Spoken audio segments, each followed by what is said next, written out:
This is from Byf, BYF. Intro to the setting, lore, and story of Bungie's next shooter marathon. So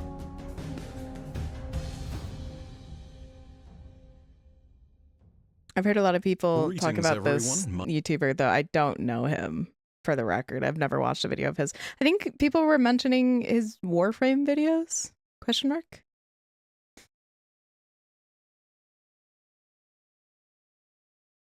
My name is Byf here. So, a few days ago, Bungie revealed their not-so-completely new IP, Marathon. I say not so completely new because, of course, they've always held the rights to the original Marathon trilogy, a series of games which I didn't know, by the way, almost 30 years ago. Today, I'm going to be talking about this the compilers look so sick. I'm so excited. And talking a little bit about the old bones of lore that it is built upon. And I've got to say, I'm incredibly excited to do so. Under normal circumstances, I am just a lore channel, but when it comes to this IP, I think I need to go a little bit broad before introducing the lore and story of the game properly. Marathon has some seriously awesome story elements to its world, and if you were watching the reveal trailer, the teaser that was recently released by Bungie, you might not have truly understood what was going on screen without diving into the lore and story of the original trilogy of games. I quite literally, I didn't know this was, and I feel like other people are also with me on this. I had no idea Marathon was a previous IP, a trilogy, no less. I didn't know Marathon was a previous IP from Bungie in like the 90s. In fact, I still to this day, I don't think know exactly what it was. I don't even know like what kind of game it was. But like that's so when Marathon, and I was like originally like getting interested in Marathon, I had no idea like what people were talking about with like fucking Durandal and stuff like that, and like how people knew these like names already. Better than I that that's a pretty terrifying rabbit hole to explore, so I'll be keeping it simple for this video. Suffice to say, whatever I say here is only scratching the surface, and where the lore is it was concerned, a Doom game. We're better for it. We can keep this brief now, but consider this the broadest and most basic possible introduction. You can play it on Steam for free? The world really? Of Marathon. But first, a word from our sponsors. No, never that. This is not sponsored. To Manscaped for sponsoring this video. So, I know that I've already said a whole bunch of things, but if you are getting into this franchise for the first time, here are some things you really might want to know that have nothing to do with the actual inside of the game story. These are things that might help you. Hey dude, you suck at playing this game. The first of them, which I want to bring to your direct attention, is that you can actually play Marathon today. It's not lost somewhere on someone's old Mac. If you want to play the original trilogy of games, then Aleph 1 is the way to go.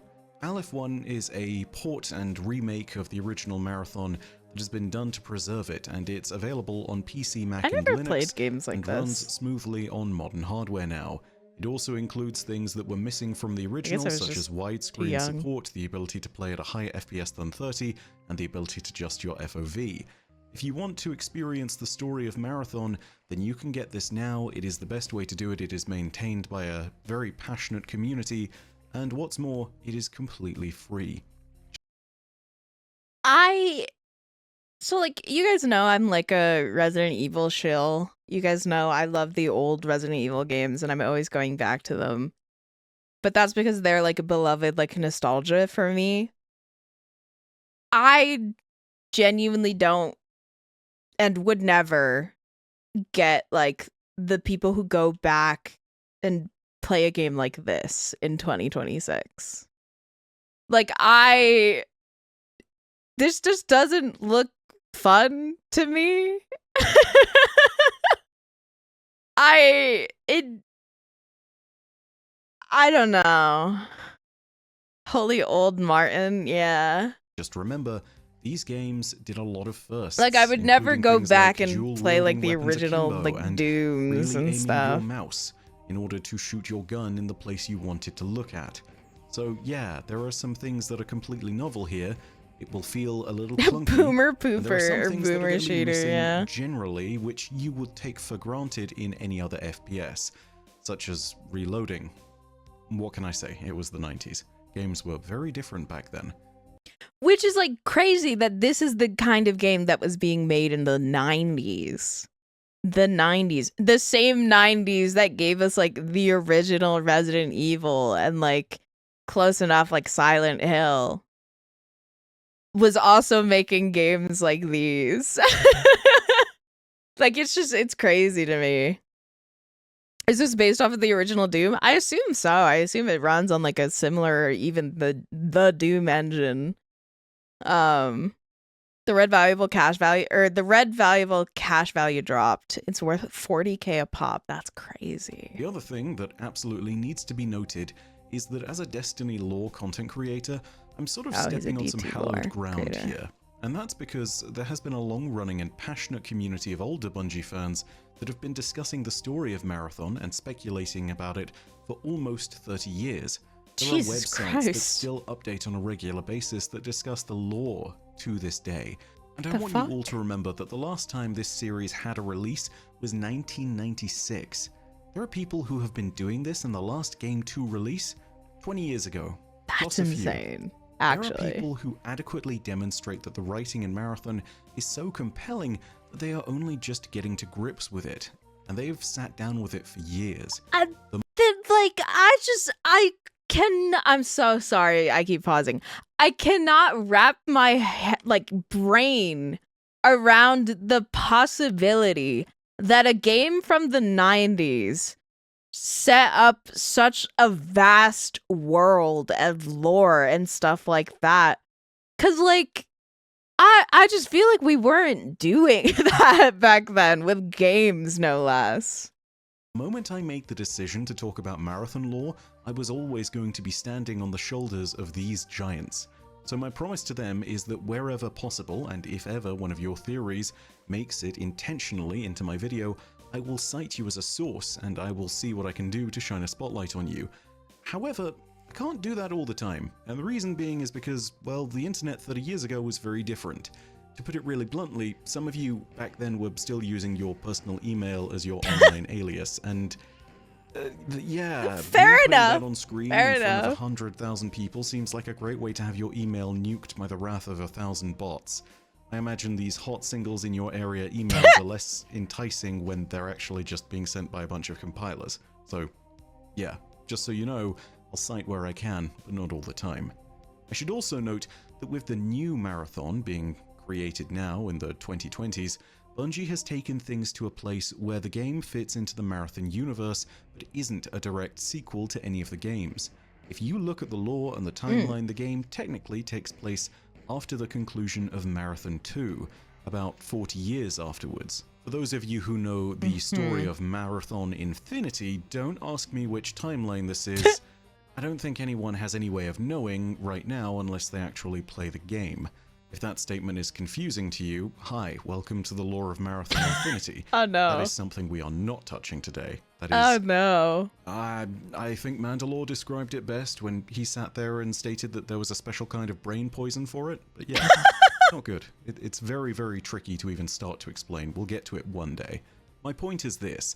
I am going to be explaining both the new ARG and any new lore of Marathon that comes up, but also I'm going to be referring and talking about the old. I like just so like you can see like in this like the little these little things here.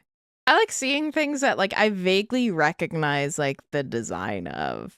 Like this is something I can expect to see in Marathon 2026. That comes up. But also I'm going to be referring and talking about the old Marathon lore because I imagine that a lot of it is actually still canon. And as a result, everything that we see that has been discussed God there forbid. is definitely going to be worth that taking game a look doesn't at. retcon everything. The last little bit I need to say here when I'm talking about the original Marathon games is that, well, there are going to be some spoilers. So if you really want to stay away from spoilers, go back and play via Aleph 1. If you aren't worried about spoilers, let's go ahead and start talking about the setting of Marathon.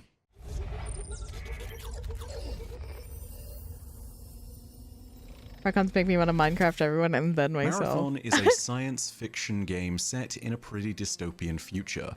The broad strokes of things are that humanity has expanded out across the solar system and has colonized Mars. They are, however, in a place where things are pretty dire due to overexpansion. When humanity first colonized... Now that I think about it, didn't the original Fallout play like this? But also, similarly, I do love, like, thinking back about... No. The HUD... Oh, OG Fallout was isometric, right? The HUD looks kind of similar to it. But yeah, like, it's really funny how many, like, post-apocalyptic stories people were writing for, like, games or books and novels, because they thought, like, the world was gonna end in, like, the 2000s or something. Mars, it was a great success. However, there was a key issue with the logistics of supplying a colony, and it was initially solved with a rather radical solution: Crists, or CRISTs. A Crist is essentially a giant asteroid that has been hollowed out to make room for cargo. It's then been set into an elliptical orbit around the Sun. When it passed by Earth, cargo could be loaded onto it, and when it passed by Mars, it could be offloaded. Crists initially encouraged major colonial growth on Mars, and it was presumed that this growth would continue. However, the Crists lasted no more than about 100 years each, and only 5 were ever produced. This led to rapidly deteriorating conditions on Mars. The people there experienced extreme poverty, and whenever a Crist broke down and needed to be refitted, it needed to be repaired at Earth. Remember that these things are massive asteroids and that they were hollowed out. Some of these would have been the size of small moons. Apparently, for each Crist to be refitted, it would take about 15 years. And whilst it was being refitted, it would take the might of Earth's entire spaceship building industry to actually complete the project. Whenever a Crist broke down, the effect was simple. Mars didn't experience extreme future poverty here. No need to go to Mars. There was poverty, and there was violence. Before the famines were commonplace, and when Mars was still prosperous, these are the factions plans were laid out by Earth to take Mars's smaller moon of Deimos and turn it into a massive colony ship. It took 64 years to complete this plan, and in the end, the Deimos colony ship became a symbol of oppression to the Martian people. It was a resource being used on a risky colonial mission by wealthy foreign powers. The Martian people wanted to... By the way, I love how this gameplay on screen is... I'm pretty sure he got lost. Like, it looks like he's just been running around aimlessly right now. I mean, must be so jealous of Deimos for having such a cool name. The colony ship into a Crist to assist their resource struggle, but the Unified Earth Space Council, or UESC, didn't heed these requests. Unified Earth Space The Deimos Council. colony ship was eventually set off to its new destination, a distant world and yet the closest that humanity could quite possibly colonize. A system called Tau Ceti. Human life delicately drifted across the stars in this ship, bringing with it all our ambition and hope, as well as all our malice and greed. The moon of Deimos at this point was no more. It would now be known by a different name. The Marathon. 2 + 2 = 4. The Marathon would eventually reach the new world of Tau Ceti, and whilst... Wait. Okay. Sorry. I'm sorry. I'm content creator braining right now. Did he just say that the Marathon is actually just a hollowed out asteroid that was made into a colony ship?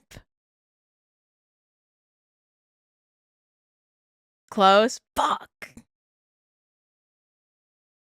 Hollowed out moon. Oh, okay.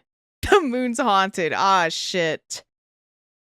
Colonization was somewhat successful, it would be impossible to deconstruct the vast spaceship that had been carved out of Mars's former moon. This would mean that as a colony grew, it would ever grow in the shadow of this vessel that had given it life. How the fuck do they build a colony ship out of a moon? With the sudden appearance of an invading army in Tau Ceti. Both Tau Ceti's colony and the Marathon itself would be attacked by these new foes, and it would quickly... Hold on, I am kind of interested in reading this, if you guys want me to read it out loud. 4 homeworld Earth Tau Ceti Lhowan. The reader. 17 years have passed since the human colony on Tau Ceti was attacked, and you helped me capture the 4 scout ship. The Safat, which we freed during that battle, joined me, and together we have been searching the galactic core for their homeworld, Lhowan. We finally found Lhowan 16 hours ago and are searching for something, a weapon or a piece of knowledge to use to stop 4's conquest of the galaxy. Over 1,000 years ago, Lhowan was all but destroyed during the war in which the 4 enslaved the Safat. It is fitting that we should return here to look for a tool to use against them. So the Safat is a name, a word I have seen before when discussing like Marathon and stuff. But that is also another point, is like the fact that in Marathon the game 2026, we haven't seen aliens really. We've seen the ticks and stuff like that. But the only like PvE enemies we've seen are just the UESC. So yeah, the aliens would be in Cryo Archive. They're just lucky they didn't unseal Bahamut with this moon hanky-panky.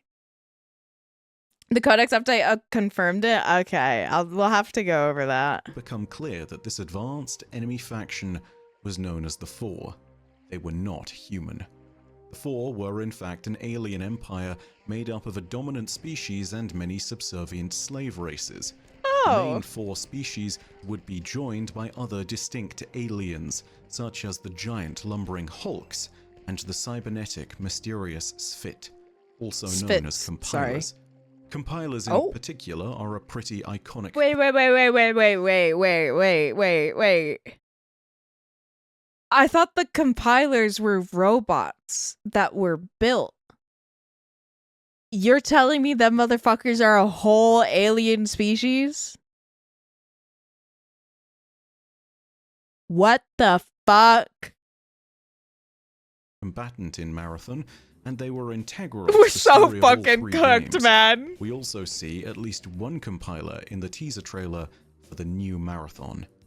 Eventually, the 4 forces would manage to wipe out the colony at Tau Ceti, but they would meet stiff resistance on board the Marathon thanks to her security forces.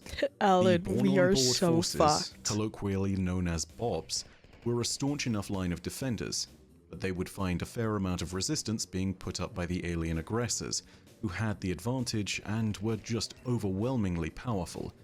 However, there was one amongst the number of the defenders who was a far greater threat to the 4. Their name wasn't known. They were known only by a designation: Mjolnir Recon Number 54. Excuse me? Mjolnir? Like Thor's hammer? Compiler's big scary reveal trailer had lore accurate destroyer get its arm blown the fuck off in one hit. Yeah. Fucking Bungie ass name. It would be. It would be Thor, go get your hammer, bro. The key to their success was fairly simple. They were no ordinary soldier or security officer. They were known as a battle roid, someone who had died and been reanimated using cybernetics. Battle roids were notorious in Sol for their tremendous power, and whilst 9 others had been shipped down to the Tau Ceti colony, Mjolnir Recon Number 54 was the one that was left behind on the Marathon, and it spearheaded the defense of the Marathon and even the attack on the alien vessel leading the invasion. In Marathon, you play as Mjolnir Recon Number 54. I was gonna say, that's probably the player character. Dead cyborg super soldier. But that doesn't make you the main character of the story. Not even close. The reality is that as you explore Marathon, there are a series of characters that you will actually get to know better than yourself, and they are the ones at the true center of Marathon's plot. They are, of course, Marathon's 3 AIs: Leela, Tycho, and most importantly of all, Durandal. Cryo Archive challenge for X-Rolling without using medical The real heart consumables. of the plot of the original Marathon games consisted of the stories of artificial intelligence, rampancy, and by the close of it all, ascension into something more. Marathon without the AI storyline is like ordering a BLT and receiving only a lettuce leaf wrapped in your receipt. The original concepts of Okay. rampancy in Halo all stem from Marathon's story. In fact, any artificial intelligence in all future Bungie games probably got its start here in Marathon. Rasputin, Interesting. Soteria, Malahayati, Charlemagne, Cortana, they're all descendants of these original 3 personalities and the many other alien personalities that you encounter along the way. Sorry, reading the reader. I don't understand why the 4 were here waiting for us. What interest could they have in this dead world? They must have found Tycho. You remember Tycho, don't you?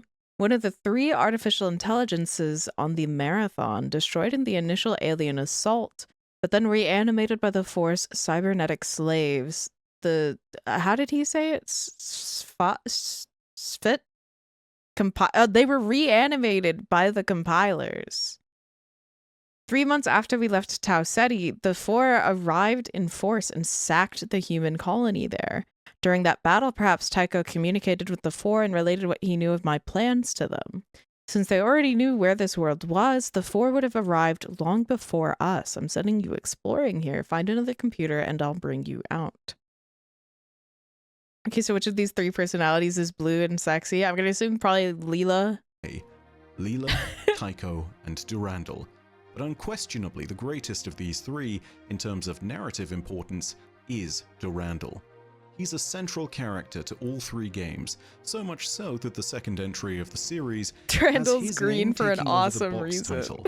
He's also pivotal to the original plot of Marathon because he's at the center of its biggest mysteries, and he's the reason for its inciting incident. Durandal is the reason the 4 discover Tau Ceti and the human colony there. Explaining why is getting into heavy spoilers, but essentially, Durandal has gone rampant and has begun to prepare for the end of the universe. I'm not even kidding, there are literally logs in the game where he counts it down. His plan to prepare for the end of the universe includes hijacking an advanced alien ship. Enter the 4 battle group that attacks the Marathon, a prime target lured there by a rampant intelligence. It should perhaps be no surprise that the events of the Marathon games all unfold because of AIs of various degrees of power, and that choice is a very deliberate one. If you see anything to do with an AI in Marathon, particularly this new Marathon, pay attention. It is undoubtedly going to matter. In fact, it's probably the main plot of the game in question. However, So like, how do we get from Durandal the rampant AI is now Bingus the cat? Like, has that been confirmed? Like, or is that just like something people were just saying? It's like Ortis. He's what? That doesn't sound real. That's what people were saying. I don't know. Durandal's green because he can be placed there. I'm gonna keep saying it how I was saying it because I already forgot how this guy was saying it.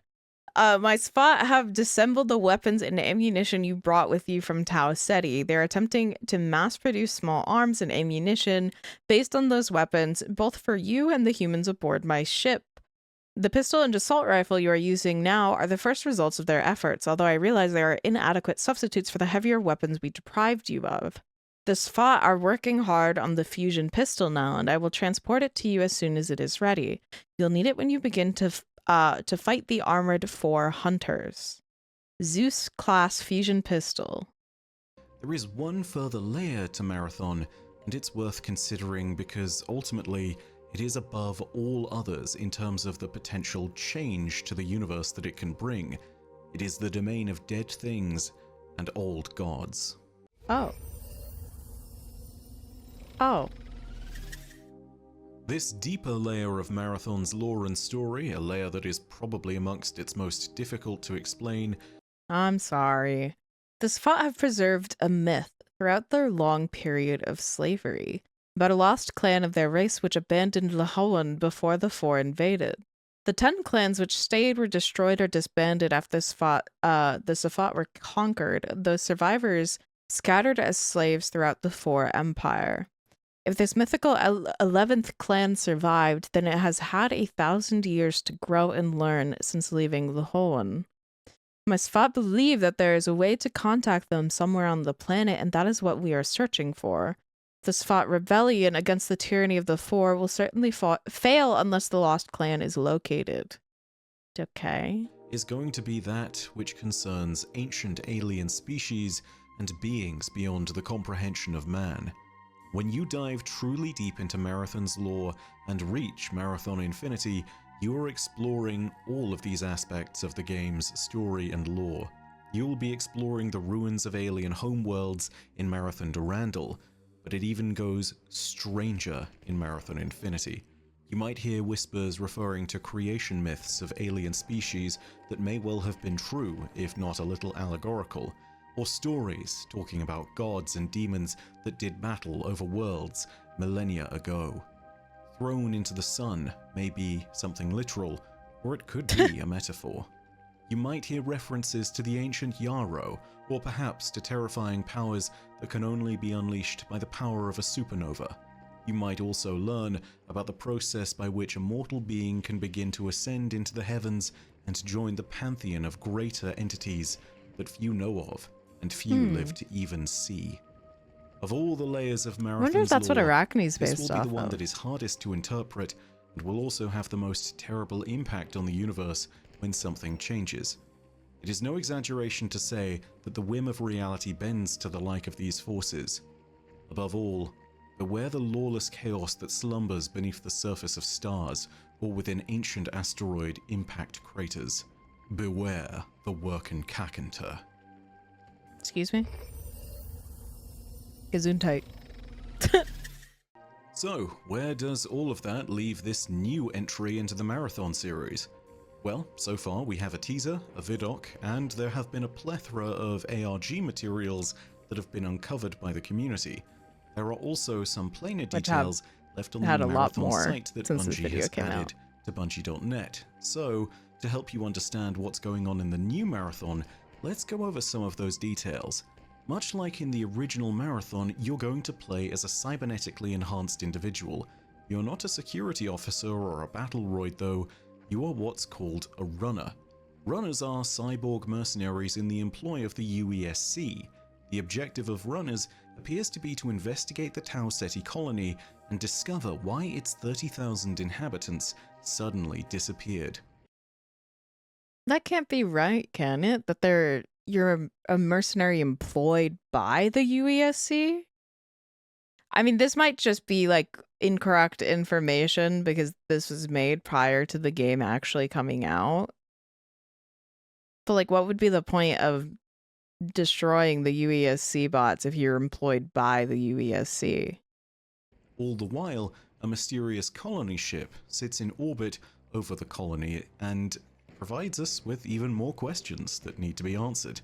There are some things confirmed by the ARG, but this right here, this image of a long spire built into a shattered planetoid, what you're looking at is the remains of Deimos. This is the Marathon. Oh.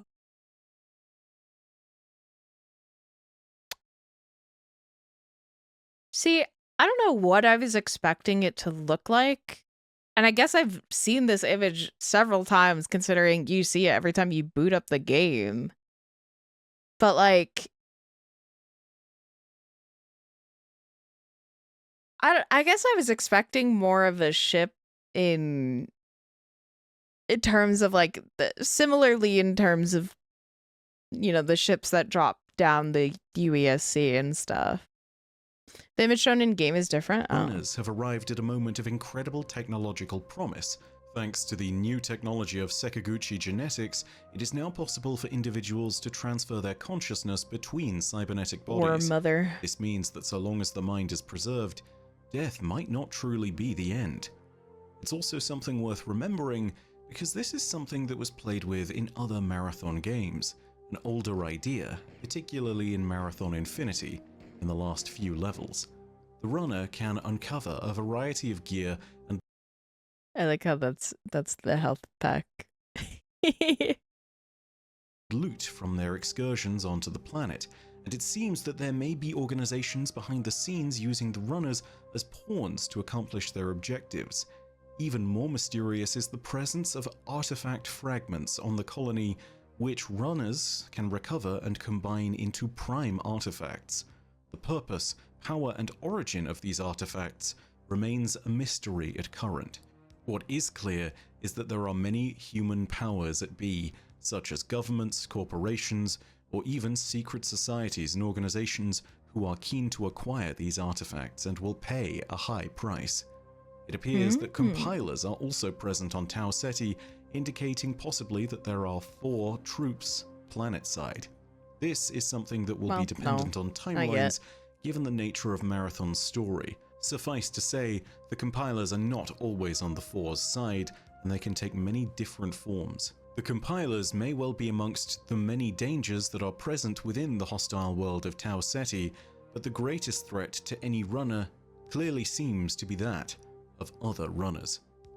There are, however, certain forces within the powers that be who are intent on ensuring that not all of the secrets of Tau Ceti have been revealed. The UESC has specifically cut off access to these areas that they have deemed classified, but a skilled enough runner will know that not all doors can remain shut forever. Marathon does not have an announcement and release date yet, but there is a ton of story already to go over. Not just lore from the old Marathon games, but also new additions to the universe. Marathon's new ARG has released, and there is a ton of stuff available for us to dig through. From here on out, though, I'm sorry. I just got a text that apparently I was invited to an Adam Sandler party where I'm assuming you go to this party dressed as Adam Sandler. I think it's just kind of like an automated thing, because like I signed up, or like I RSVP'd for a party before through this thing because someone asked me to, and so I assume they just sent out the invitations from using the list from the last party. At least it's an easy dress code. Yeah, no, the theme is probably just dressing up as Adam Sandler.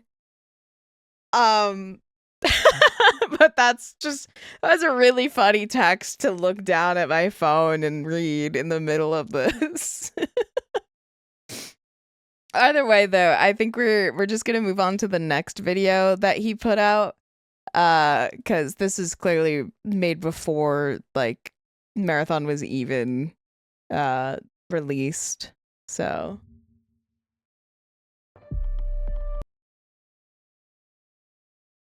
which this one is made by the same guy as well. Somewhere in the heavens, they are waiting. These are the first words you see when you boot up the original Marathon. It might be misconstrued as a metaphor or poetry, but digging a little deeper into the events of Marathon and Pathways into Darkness tells us that these words may well be literal. Whilst there are most certainly powerful civilizations and deadly foes to be found out amongst the stars, there are... Dude, it's so sick that like... Because like, first of all, I thought the compiler was just a robot. The fact that this is a living fucking alien and it's this fucking huge is awesome. Which one might consider to be godlike in their power, either through some means of technological ascension or by their horrifying and universe-altering presence. It is hard to say if there are truly gods in the universe of Marathon. This is about as close as things get. Can't wait to die to that thing. This, of course, has been amplified further by the UESC's mission to return to Tau Ceti and discover the fate of New Cascadia and the Marathon. With it, this mission has brought UESC ground forces, and mercenary Biomarty units have followed in suit. All of them have come into contact with phenomena that, at current, Watch my defies randoms run at and explanation by get the known laws of the vaporized. universe. If there are entities that could be described as gods or articles of unknown power within Tau God, these Ceti, cinematics are so then awesome. understanding them is of vital importance. It may just be the difference between your survival and a quick return to reorientation within a new shell. And to those that truly discern the story of what happened on Tau Ceti, there may be even greater rewards to be witnessed, and greater madness to be unleashed. It's so freaky. I love that it's scary. The first of the godlike presences that one should be made aware of is undoubtedly the Yarrow. This enigmatic civilization disappeared from the galaxy thousands of years before our time as a spacefaring civilization, but their technology was advanced to a pinnacle that has not been exceeded by any other within the All right, hold known. on. This guy is playing this game on a fucking supercomputer. What do you mean this is the graphics of your game? My game looks like Of years shit before our compared to time as this. a spacefaring civilization, but their technology was advanced to a pinnacle that has not been exceeded by any other within the known universe. That technological prowess is best expressed through their powerful cybernetics. This is important as the combination It might be of from the trailers, biological yeah. and synthetic beings into cybernetic ones is a form of evolution or even advancement in Marathon. In some instances, Yarrow technology and Yarrow cybernetics can herald godhood or abilities that defy explanation. The Yarrow, as masters of cybernetic technology, were capable of feats of incredible power and were seemingly responsible for uplifting the Spht, better known now to us as compilers. Okay. You'll recognize the Spht as the strange, floating beings with flowing red cloaks and green orbs within their chest. Though this is only one of the Wait, forms that's not their that face? the Spht can take. Oh my god! The Yarrow's interactions with humanity have been sparing, to say the least. There are very few who have ever laid eyes upon a Yarrow even by way of hologram.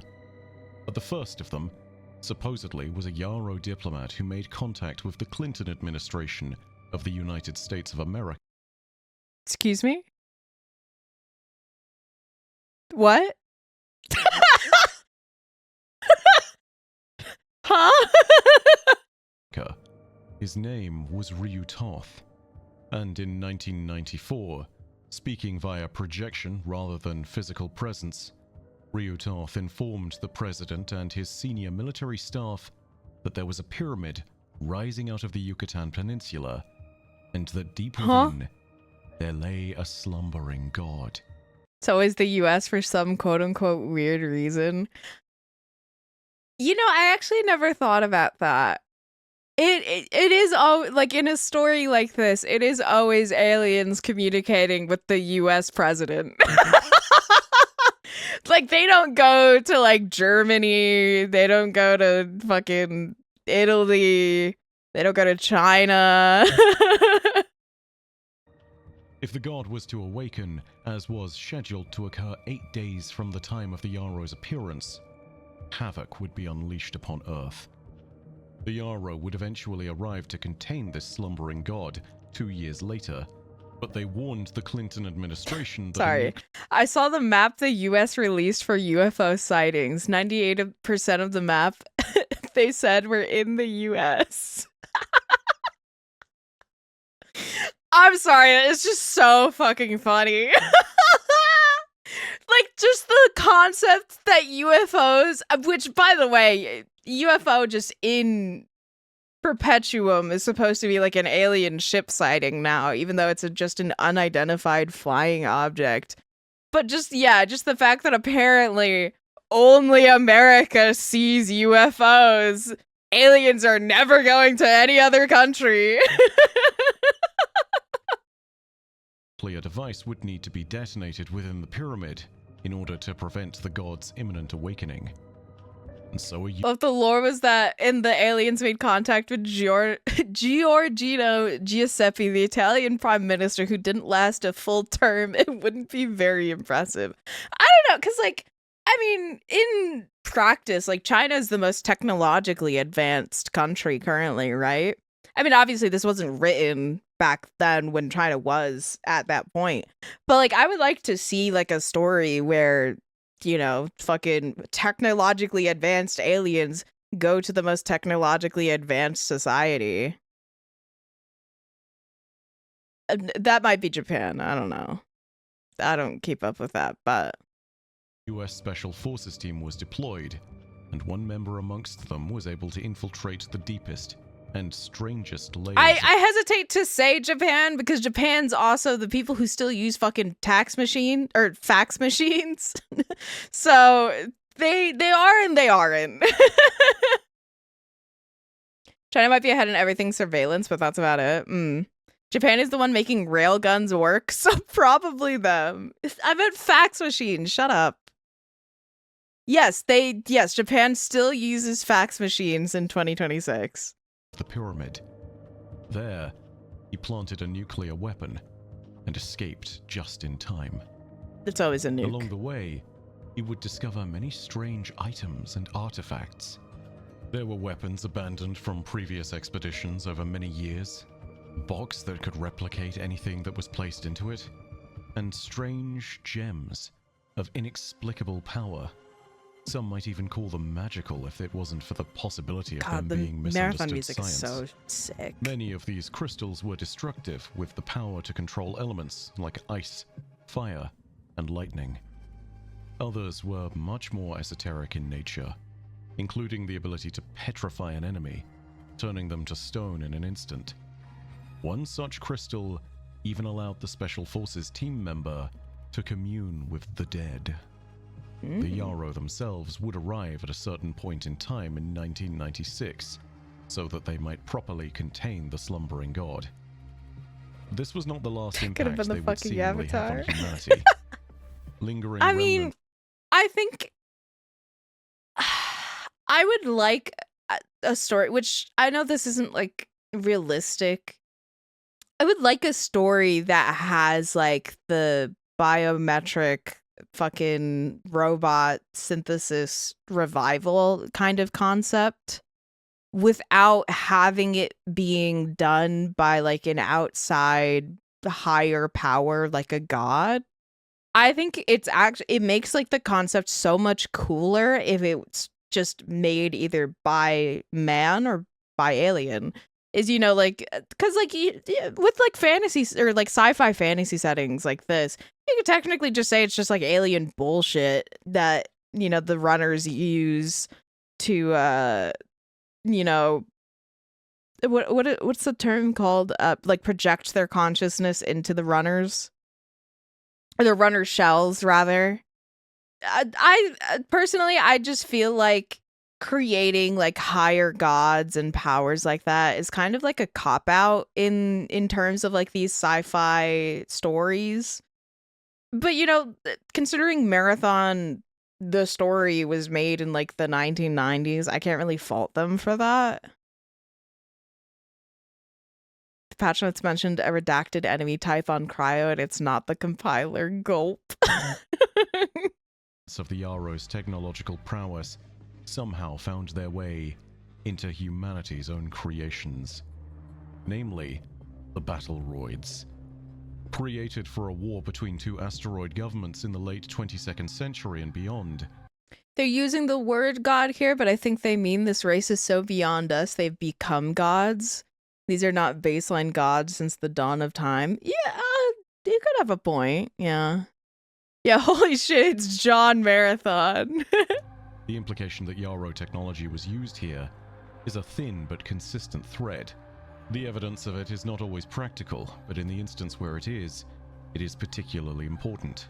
And there is no greater evidence of this Master than Chief the single-handed Jr. defense of both the Marathon and New Cascadia. I mean, in that sense, would Master Chief and the other... God, it's been so long since I've done anything Halo. What are they called again? Like in like Reach into Halo, what are the people in the armor? What are they called? But yeah, like it is kind of crazy to think that this game and Marathon would be the forerunner for like considering if they were to be in the same universe, which it seems like they are, the Spartans, thank you. Like that these concepts were the precursors for the Spartans. Battle roid units, the most important of which, who saw the ascension of Durandal into a rampant AI, saw the four destroyed on their own ship, and who liberated the Svit compilers, was known as Mjolnir Recon Number 54. Later changes to this particular individual imply that there must have been Yarrow technology at the heart of his being, or at very least, the implications are so strong as to be impossible to ignore. But battle roids are special, built specifically for combat, so devastating that there were rules put in place as to where they could be used, deployed, or even created. That bitch had purple And shields so, on. one has to ask I if still the ain't same find that. technology powers human cyborgs, or even Sekaguchi's 5th generation The worms. Biomata. Such speculation leads us to an unknown point. It may lead to nothing, or it may lead to something else. Regardless, the pedestal above which the entire fray of debate might be had holds the arbiter I still haven't of done a its lockdown entire either. fate, the Yarrow themselves. Regardless of what does or doesn't use their technology, the Yarrow appear as gods standing above us.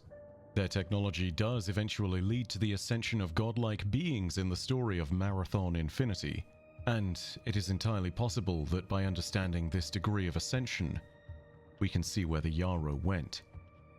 Maybe they are the ones that are sitting now in the heavens, watching us, waiting. There are also unconfirmed whispers that the Yarrow were also present on another planet of great import, Tau Ceti 4. Hey, hold on. So present on another. There are also unconfirmed whispers. This would be like an interesting area. It's like a desert. Like I think that would be such like a cool, I don't know how they would do this lore wise, but like it'd be really cool to actually go to other planets like later on in the game. And I think that would be like an awesome thing to explore. It's like, you know, like having like a desert planet. Yeah, me when the fucking dune worms attack. Yeah, exactly. I think like that's why I'm so excited for like the rest of the game. Is like, and for like updates to keep coming out and stuff, because like they can do cool shit like this. That the Yarrow were also present on another planet of great import. Sounds to me like this lore was all really cool and based in semi-reasonable shit, and then Infinity jumped the cyber shark. Tau Ceti 4. You could just transfer consciousness between bodies on different planets. Newcastle. Yes, but like they would need a reason. So like, because like the whole like lore of this game currently is built around why we're on Tau Ceti 4. And like the marathon is outside of Tau Ceti 4 right now. So like how would they go beyond that? Scadia. If this is the case, they are one potential source of any advanced artificial creations that might have been left behind. Or perhaps of the anomalies and oddities present throughout the colony. The Yarrow are, however, a seemingly ordered and functional part of the universe. They might be wholly unlike us, but we can at least accept that they are a civilization of some kind. The same cannot be said of those they did battle with. Are we just runners remote controlling shells? I wouldn't say remote controlling. Runners are, their consciousness is projected into, not projected, that's not the right word, or wired into the shells when you drop in the game. When you die, your consciousness gets shot out and put into a different shell. Mida hijacks that shit and fucking rams it into another planet.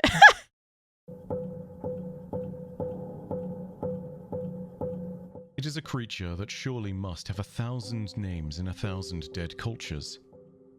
We know it instead as the Working Kakanter. What a fucked up name. Sorry, say that again? We know it instead as the Working Kakanter. The Working Kakanter. Scarce little is known of this cosmic threat, but what we do know of it is that the Yarrow fought tirelessly against The Working it. Kaka. It should be noted that it is unclear if the Working Kakanter is a cosmic phenomenon alien species, I hate Bungie names for singular things. cosmic entity, or even some form of primordial god. It is also unclear if there is a singular working Kakinter or multiple working Kakinters. As opposed to the broken Kakinter. I mean, I think Bungie generally has like fine names. I mean, in fairness, a lot of these names are created by Bungie in the 1990s, which I wouldn't say they were exactly a breath of creativity when it comes to naming things. As we can see by the fact that everything has like an apostrophe, and like is trying to sound vaguely alien, but is clearly still using the English language to sound alien. Yeah, so Multiples have been encountered, but we don't know if there is some connection between all of them. And for that matter, we don't know if they are all connected to the point at which it would be better to think of them as all working Kakinter, as opposed to simply one of them. It is suspected that the slumbering god sent to sleep by the US Special Forces team in 1994 may well have been a working Kakinter. And according to the creation myths of the Svit, their creator god Euro flung a working Kakinter into the sun that the planet Lowan orbited. These ancient Svit legends he has to describe stop the saying working it. Kakinter in confusing terms. Apparently, they were timeless creatures who existed in primordial space. These timeless creatures made waves. These waves led to creation, but they were also a source of chaos and destruction. Waves were the battles, and the battles were waves. In one failed timeline of Marathon Infinity, where a working Kakinter had been unleashed, the AI Durandal described them as a chaos that was mindless and terrible. It obeyed rules that Durandal did not comprehend, and it hungered. It was a chaos that grew and grew. It was beyond the power of Durandal, the Four, and the Svit to contain. It was chaos in it. Okay, small side note. I wonder if like people have found out like what the like do these like surely with how lore heavy and how important small things are to this world, like surely like things like this, like just the strange like writing on the side of buildings like mean something. And so like I wonder if people are like working on that or trying to figure out like things like that outside of just like the main ARG and stuff. Go to someone's house and ask them if they have a working Kakinter. Might be totally alone in this, but I kind of want a PvE dungeon based on the pyramid on Earth. I don't have they said if they're going to like eventually do like just PvE, because I know a lot of people have been asking for that. Have you done any of the current ARG stuff? No. Also, I'm not so keen. I don't know if she's live right now, and you meant to type that in her chat, but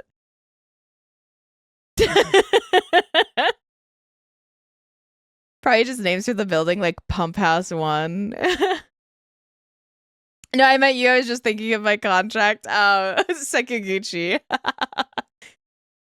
The writing is just corpo writing. It's shorthand for what the building does or where it goes. Oh, okay. Interesting. Itself. And in the early days of the universe, that chaos might have been recognizable. But as it became more complex, as stars burnt out and were born anew, as roaming black holes But can you see the whole marathon from worlds, in-game? it became harder and harder to detect these monsters. Spericaloric. Furthermore, they could be imprisoned in any number of places, but seemingly the most important Ooh, factor okay. Yeah, you is can set that in gravity. the Discord. Stars, black holes, and in some instances planets. They are the only places where they might be contained, and only where the gravity is strong enough. As for their power should they be released, it is apocalyptic in nature as best we can understand. The chaos of the working Kakinter being described as being able to break the laws of physics is consistent with other greater entities. Are we on the marathon? No. Currently, as it is, because we have not yet unlocked Cryo Archive, the only maps we have are on Tau Ceti 4. The next map, Cryo Archive, is set on the marathon. which is why the gold key you can find in Outpost is a marathon key. Take a shot every time narrator says Kakinter. But like, yeah, so like the marathon is currently orbiting Tau Ceti 4. Yes, I did see that they updated all the names of the keys. So the keys you have are now actually named keys for the areas they're going to be used in. But yes, so we're currently on Tau Ceti 4, and I believe our objective as runners is to figure out what happened to the marathon. Why is the marathon there, like, orbiting Tau Ceti 4? How do we get on the marathon?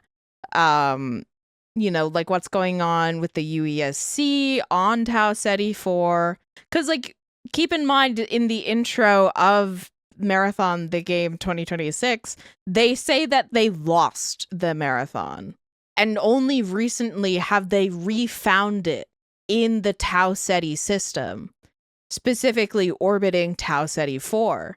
So essentially, we're trying to go back to the marathon and figure out why it's here, what happened to it in the years it was missing, and, you know, where everything is, where everyone is, what happened, stuff like that. Yeah, if I lost a big-ass ship, my ass would be fired.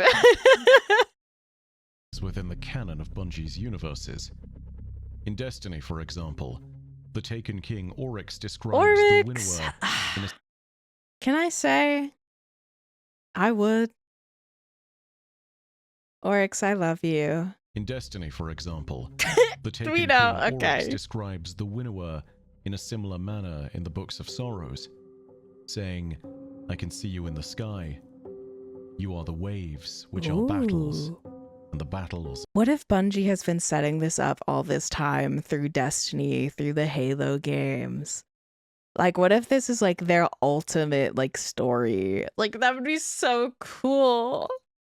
Are the waves. One can also look to the horrifying power of an entity like the Flood. I mean, realistically, they're probably just reusing things from previous games to make it seem like it was always connected. But like, you know, like one can like dream, you know? From the early Halo games, and how it had the power to consume the whole of the galaxy if left unchecked. And of course, Pathways into Darkness features the body of a deceased soldier from 1940s Germany, who tells you a little about the monstrous god at the heart of the pyramid. He states that his master is he who rises with the tides, master of all things small. And what controls the tides? The As a rule of moon. thumb, if Bungie's deep lore in any universe describes something Germany mentioned, you don't want that mention. That was 1940s Germany. You do not want that mention. as an approaching body of water, be it waves, tides, or flood, you can assume it's a being of terrible power, with consequences that would break the rules of the universe if truly unleashed. There is, of course, one other place where this language is notably used. The dreams, perhaps of Durandal found in the Garrett White terminal, are a divinity of a more imminent type that we should speak of soon. It is unlike the working Kakinter. It is not ancient or unpredictable, and in some ways it may not even be godlike in the same manner. Referring back to the creation myths of the Svit tells us that Euro and Pythia fled all working Kakinter and settled I can't take it seriously. Why would they name it this? Why would they name it that? We couldn't retcon that. upon the desert world that would one day become the Svit homeworld of Lo-1. When the working Kakinter found Lo-1, Pythia was killed. This was what caused Euro in anger to fling the working Kakinter into the sun. And of course, if you're hearing the similarities between the name Euro and Yarrow, that might not necessarily be coincidence. But when the working Kakinter was flung into the star at the heart of the system Lo-1 orbited, it did not die. Though it was burned by the surface of the sun, it swam in the lakes of plasma, and the heat sent it into a deep slumber. What if the second C was supposed to be an S sound and this guy just decided to be silly? As in, like, working cassiter? That would make it sound better, like a lot better. Working cassiter? Yeah. Imagine spending 30 years of your life thinking about working cackenter, get a new franchise. This mythological story turned out to be true, as was discovered by the 4 Admiral Fear when in many of the failed timelines of Marathon Infinity, he unleashed this working cackenter within the sun. In French, it's the word for the one who poops. By deploying a weapon known as the Trizeme. The chaos of the working cackenter is so total that in the process of Marathon Infinity, the plot partially revolves around you finding a timeline where the working cackenter can be stopped. Only the technology of the Yarrow, also considered to be somewhat divine in its power, is known to be a counter to their chaos. But of course, these are the greatest entities at the top of the food chain. They aren't the only source of godlike power. That we need to look to something a little more familiar. To someone laughing in the background. Oh. Ooh. Our third potential candidate for godlike power is that of not just a single individual, Tyrandal's green for an amazing reason, but of a group that has reached a certain point of no return. I'm talking about artificial intelligences. In particular, those who have gone rampant. It might seem like an artificial intelligence doesn't count as a godlike being. But, of course, the context of rampancy very much changes that. Rampancy in Marathon's context is often described as a madness that happens after AIs have been in service for a certain amount of time. The AI essentially gains a higher state of self-awareness, particularly pertaining to the limits of its own existence and situation. Rampancy is defined by those limits, and an AI's reaction to their existence. This is broken down into 3 stages, known as melancholia, anger, and jealousy. The prelude to those stages is often hinted by the emergence of certain quirks within the AI. One might be poetic, another might be more emotionally attached, another might be sarcastic.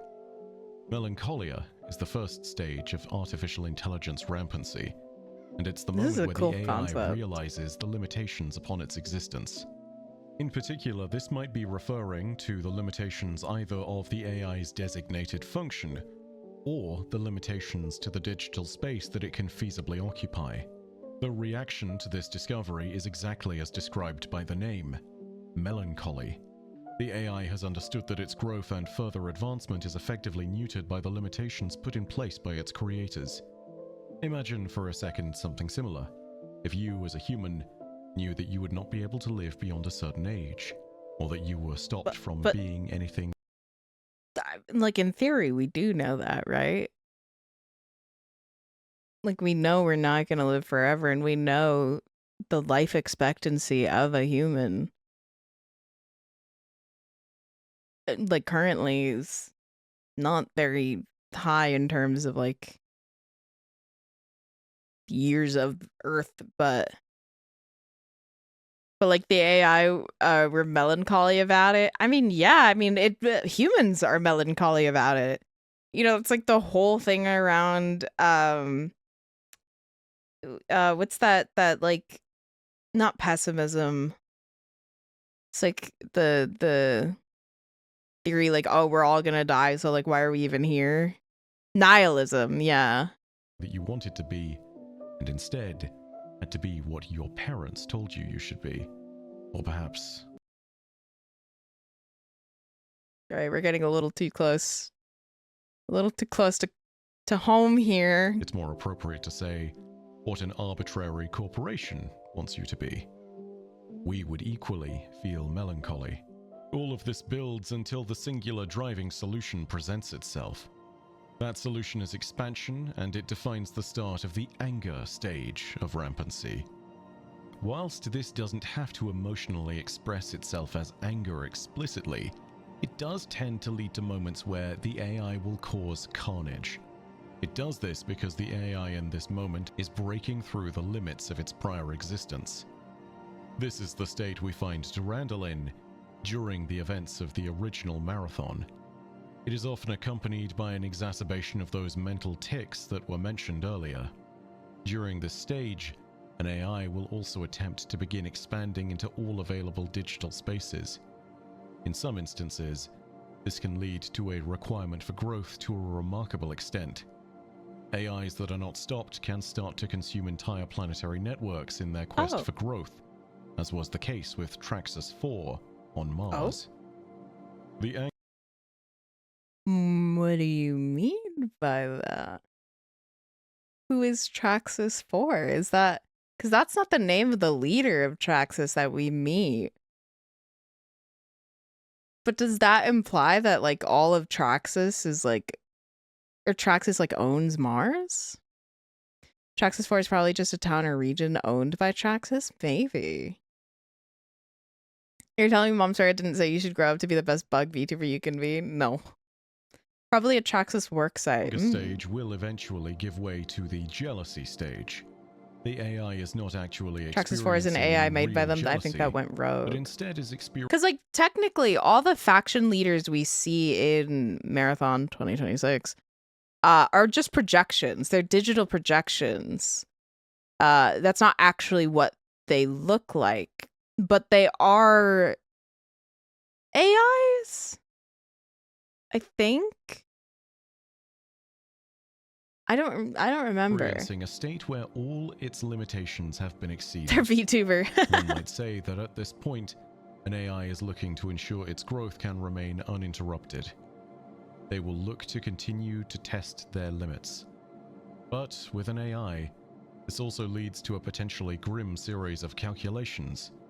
As long as they are powered and have enough space to exist within, AI are functionally immortal. This means that their ambitions and planning can take wild turns in the present as they begin to make plans. Sorry. I think the Traxxas Mida Arachne reps are VTubers, but Syak Newcow Secgen are actual AIs. Well, no, no, because the Sekaguchi worm is a real worm, isn't it? It's like an alien worm? Or is she actually an AI? Just put into the form of like a digital looking worm. Oni is definitely an AI. The worm is not a real worm to my knowledge. The Sakaguchi. Pretty sure that worm is synthetic. Oh, you know what? You're absolutely right. Nona is Seki's bioprinting AI. You're right. So like why did they make them look like worms if they're just synthetics? Like, they just wanted to be cool like that? We'll never know. I want you to eat the bugs. Aura farming aesthetics. It's a conspiracy. Oni warns you about the worm. It's an AI that will basically sweet talk and care about you, but it's just manipulating you. Well, yeah, I mean, if you've seen the primary contracts for fucking Sekaguchi, it's literally runner, kill yourself now in game. For the distant future. They do kind of look like Durandal, tardigrades, but no, they're like worms or like moths. I think they're supposed to resemble like silkworms. Because the worms are technically what weaves your runner shell. So I think they're supposed to resemble like silkworms in that sense. Me when Worm Mother wants me to self-harm for money. To Tau Ceti. He did this so that he could steal their FTL-capable vessel and further his goals elsewhere. Ultimately, Durandal hoped to escape the heat death of the universe itself. When communicating his plans with Mjolnir Recon number 54, he even went as far as to inform us of the what inevitable his ultimate heat state death of would the be. universe that everyone fears. As Durandal put it, the only limit to my freedom is the inevitable closure of the universe. As inevitable as your own last breath. And yet, there remains time to create, and escape. Kind of cinema. Escape will make me God. He said the thing! He said the thing! Wait, Wait, that actually comes to Durandal? That's actually really cool. Real question is, what does the ice on Cryo Archive taste like? Synthetic toxic material. I ain't scared of no heat death. I'm more likely to bake to death on this shithole rock about 1 trillion billion years before that. Whether it can be summarized as delusions of godhood, even in Durandal's dreams, there was a possibility of him understanding this potential. Okay, but how can Durandal It's dream not he's clear an if this AI? is the correct interpretation, but a common interpretation of the famous Gerrit White terminal is that the Data transfer from Leela, host, someone's IP, transfer Durandal, error unknown, transfer Durandal, error unknown, interior error, message received. Gerrit White had been floating 6 feet off the floor for 3 weeks. His feet and hands tingled and his eyes burned with the flames of a dying fire. He had last heard someone speak to him as the cell door slammed shut. He didn't remember what the uniformed man had these are said. the dreams of Durandal. In these dreams, he kills his Hold on. What was it? The words had blank, but Garrett couldn't see anyone. Garrett hadn't always been alone. He could vaguely recall from somewhere inside his broken mind that there had been friends, lovers, murderers. He recalled a theory he had come up with after a bloody schoolhouse brawl. The theory was simple. At some point in time, everyone was a murderer. Whether or not they ever felt remorse, they had all wanted someone dead. Hatred. Everyone knew the feeling of hatred.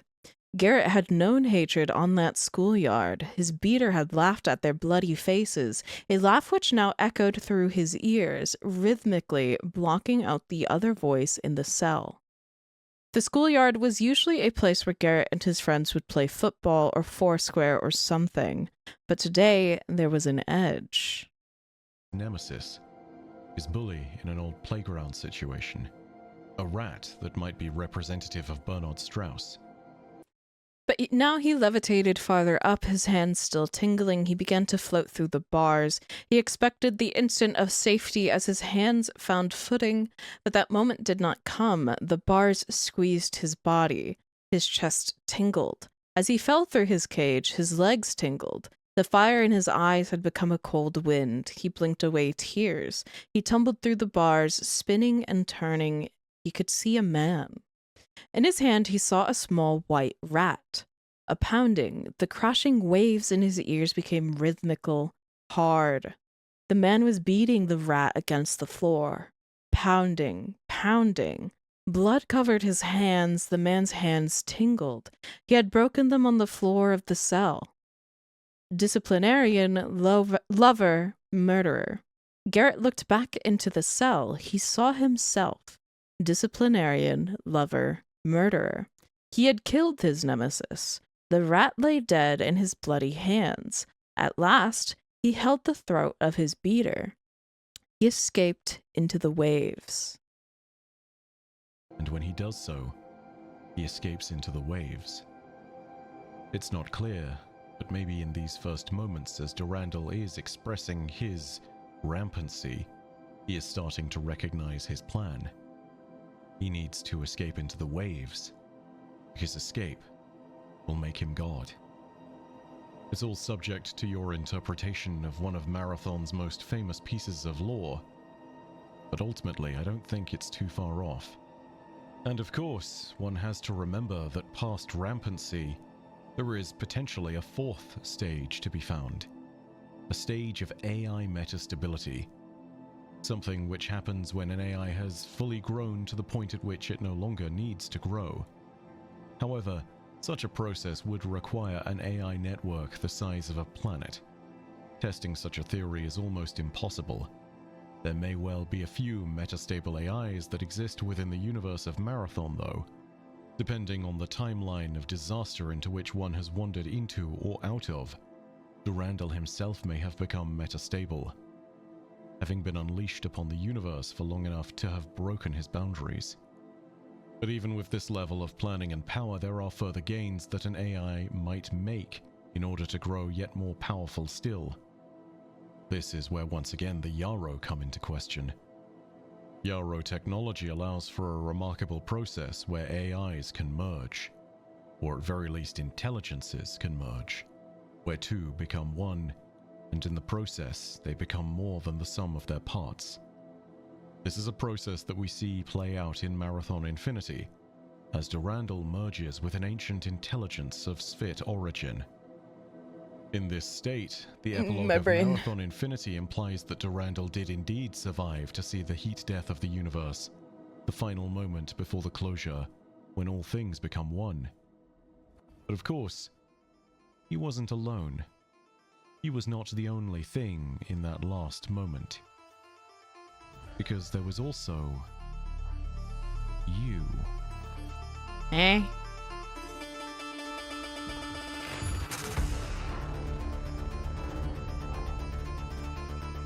Destiny? In the epilogue of Marathon Infinity, we see that the security officer has ascended beyond the point of being merely a human.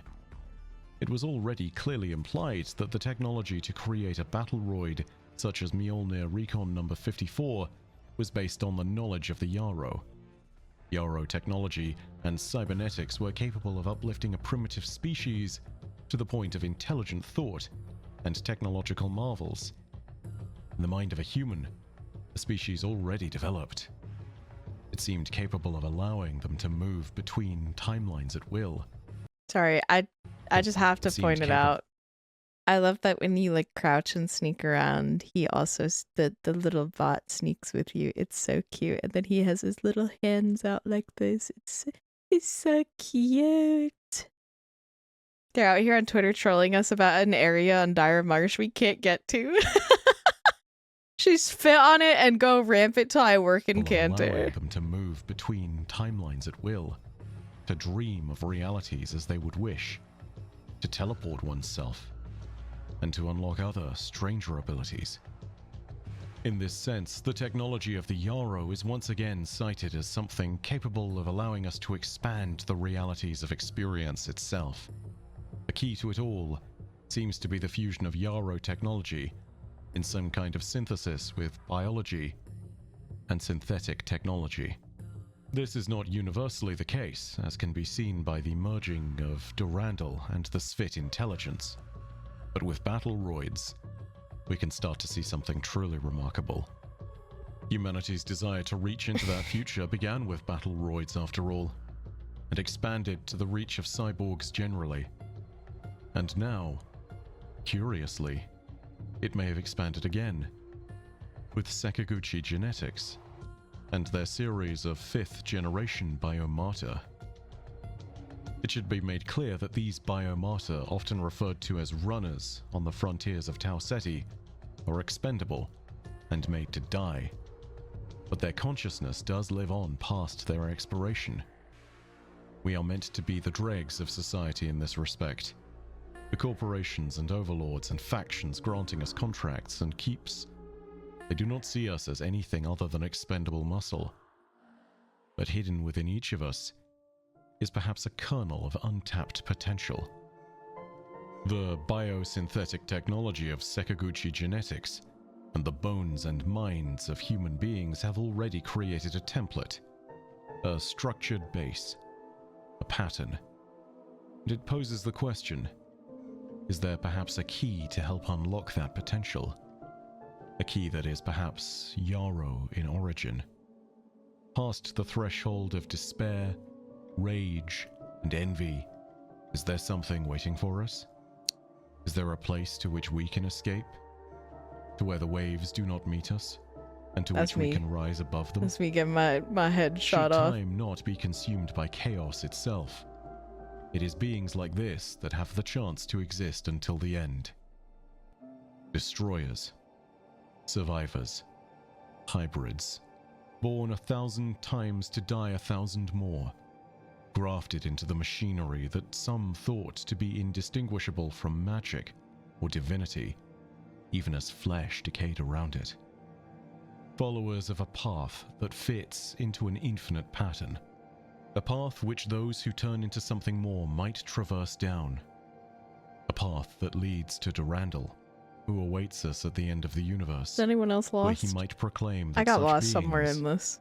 such gods, such runners, are destiny.